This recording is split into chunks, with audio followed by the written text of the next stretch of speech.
যদি লাইফে কখনো তোমাকে কেউ ঠকায়, তোমাকে কেউ চিটারি করে, বাটপারি করে, আমি তোমাকে 3টা অ্যাডভাইস দিব। যদি মনে রাখতে পারো, জীবনে কারো ঠকানো মনে হবে না ইনশাআল্লাহ। যদি লাইফে একদম আমার চোখে চোখ রাখো যুবকরা, যদি তোমার গার্লফ্রেন্ডও ঠকায়, তোমার বন্ধু ঠকায়, যেই ঠকাক না কেন, 3টা অ্যাডভাইস মনে রাখবো। যদি বলো কয়টা অ্যাডভাইস? নাম্বার 1, কেউ যদি তোমারে কখনো ঠকায়, তুমি আগেই বিশ্বাস করবে আমি ঠকি না, আমি জিতে গেছি আলহামদুলিল্লাহ। কারণ মানুষ যে মানুষকে ঠকায়, এর সবচেয়ে বড় মাধ্যম হচ্ছে মিথ্যে কথা, মিথ্যে আশ্বাস, মিথ্যে ছলনাময় ভালোবাসা। ছাকা খাইয়া যুবক বেকা হয়ে যায়, হ্যাঁ দিন যৌবন কিচ্ছু আর ভালো লাগে না।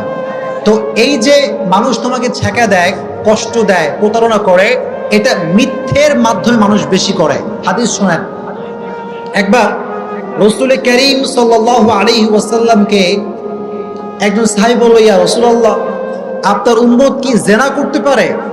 রাসূল বললেন যে হ্যাঁ, মিস্টেকলি করে ফেলতে পারে, এই গুনাহটা হয়ে যেতে পারে। ইয়া রাসূলুল্লাহ, আপনার উম্মত কি সুদ খেতে পারে? রাসূল বললেন হ্যাঁ, মিস্টেকলি খেতে পারে, ভুল করে গুনাহটা করতেও পারে। কিন্তু রাসূল বললেন দেখো, আমার উম্মত একটা গুনাহ কখনো করতে পারে না। একটা গুনাহ যদি কোনো উম্মত করে, সেই উম্মত আমার উম্মত থাকবে না। সেটা কি? যে উম্মত মিথ্যে বলবে, সে উম্মত আমার উম্মত হতে পারে না। ঠিক কিনা বলেন? তো যে আপনার সাথে বাটপারি করছে, সে নবীজির উম্মত থেকে বের হয়ে গিয়েছে। আর আপনি যদি ধৈর্য ধারণ করতে পারেন, আল্লাহর উপর তাওয়াক্কুল করতে পারেন, ইন্নামা ইউওয়াফাস সাবিরুনা আজরাহুম বিগাইরি হিসাব, যে ব্যক্তি সর্ব অবস্থায় ধৈর্য ধারণ করবে, কিয়ামতের কঠিন ময়দানে আল্লাহ তাআলা তাকে বলবেন তুমি দাঁড়াও। সব মজমা বসা, হঠাৎ করে আল্লাহ বলছে তোমরা কয়েকজন দাঁড়াও। তারা ভয় পেয়ে যাবে, আল্লাহ আমাদেরকে সবার মাঝে এক্সেপশনাল কেন দাঁড়া করাচ্ছে? আল্লাহ বলবে তোমরা যদি ধৈর্য ধারণ করেছো, আজকে বিনা হিসেবে জান্নাত চলে যাবে। এত আস্তে সুবহানাল্লাহ পড়ে কেন রে? আর একটু জোরে পড়েন সুবহানাল্লাহ। তাহলে কেউ আপনার ঠকাইলে আপনি ঠকছেন না জিতছেন? Number 1 advice. নাম্বার 2 অ্যাডভাইস হচ্ছে, যখনই ঠকবেন, কষ্ট পাবেন, আগেই পড়বেন আলহামদুলিল্লাহ। এত আস্তে কেন? জোরে পড়েন আলহামদুলিল্লাহ। কেন আলহামদুলিল্লাহ? শুনুন, হতাশ হবেন না। এই যে মানুষ আমাদেরকে ঠকায়, একটা উপকার হয় কি জানেন? মানুষ কি চিনতে পারে যে কোনটা ধোঁকাবাজ আর কোনটা ভালো মানুষ। এটা জীবনকে আরো সামনে এগিয়ে দেয়। एंड यू नो, जिंदगी में कभी कभी आगे बढ़ने के लिए एक कदम पीछे भी जाना पड़ता है। জীবনে কখনো কখনো সামনে আগাবার জন্য এক কদম পিছু পা ফেলতে হয়। ঠিক কিনা বলেন? মিজানুর রহমান আজহারি বলেছিল, আধারে ভয় পেও না, আলো আছে আড়ালে, অন্ধকার পালিয়ে যাবে তুমি উঠে দাঁড়ালে। আমিও সেই কণ্ঠে কণ্ঠ মিলিয়ে বলতে চাই, যুবক, ছ্যাঁকা খেয়ে বেঁকা হয়ে যাও না, শক্ত হয়ে দাঁড়াও, শপথ গ্রহণ করো, এস্টাবলিশ হয়ে দেখাও। আর যে মানুষ তোমাকে ধোঁকা দিচ্ছে, আগামীকাল সে আফসোস করতে করতে মরবে। এজন্য যখন কেউ চিট করবে, পড়বা আলহামদুলিল্লাহ, পারা যাবে ইনশাআল্লাহ। এন্ড লাস্ট অ্যাডভাইস, এটা বলে আমি আলোচনায় ফিরে যাব ইনশাআল্লাহ। যদি কখনো তোমাকে কেউ ঠকায়, মনে রাখবা যে মানুষকে ঠকায়, সে তার লাইফে সুখ খুঁজে পায় না। ঠিক না? অনেকে বলে হুজুর যে ঠকায় সে খুব ভালো থাকে, হুজুর বিন্দাস ঘুরে বেড়াচ্ছে, কোনো টেনশন নাই। আরে ভাই, he hasn't peace of mind, he hasn't peace of heart। মানুষকে যখন মানুষ কষ্ট দেয়, আল্লাহ তার মানুষের মনের যে প্রশান্তিতে কেড়ে ফেলে। এজন্য যে আপনাকে কষ্ট দিচ্ছে, সে আসলে জিতে নাই, সে হেরে গেছে। জিতছে না হারছে?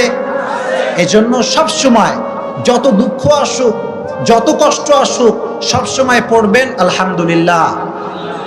এই কুমিল্লা মানুষের মরা কেন তুমি বুঝলাম না? পড়েন না আলহামদুলিল্লাহ। ওয়ালা সাউফা ইউতিকা রাব্বুকা ফাতারদা।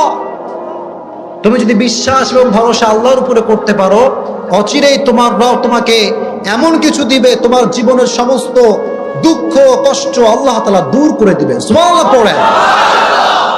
এজন্য যুবক ভাইরা, ছাকা খেয়ে বেকা হওয়া যাবে? এই কথা মনে থাকবে তো ইনশাআল্লাহ।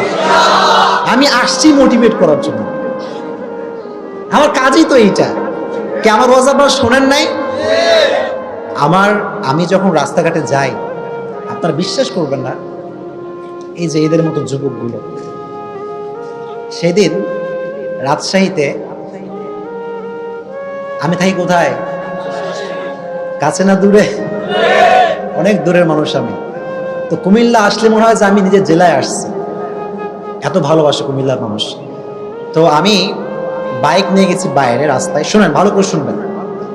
তো আমি লেখালেখি করতেছি যে কি ওয়াজ করা যায়, লেখালেখি করতেছি। হঠাৎ করে একজন যুবক পা ধরে কান্না শুরু করছে, আমি নিজেই ভয় পেয়ে গেছি। পা ধরে আর ছাড়ে না, গ্রামের ভিতরে আমি নিজেও ভয় পেতেছি, এই ছেলেটা কে, এরকম কাঁদতেছে কেন। বলতে হুজুর আপনি এখানে কি করেন, আপনার ওয়াজ শুনে আমার পুরো জীবনটাই পরিবর্তন হয়ে গিয়েছে।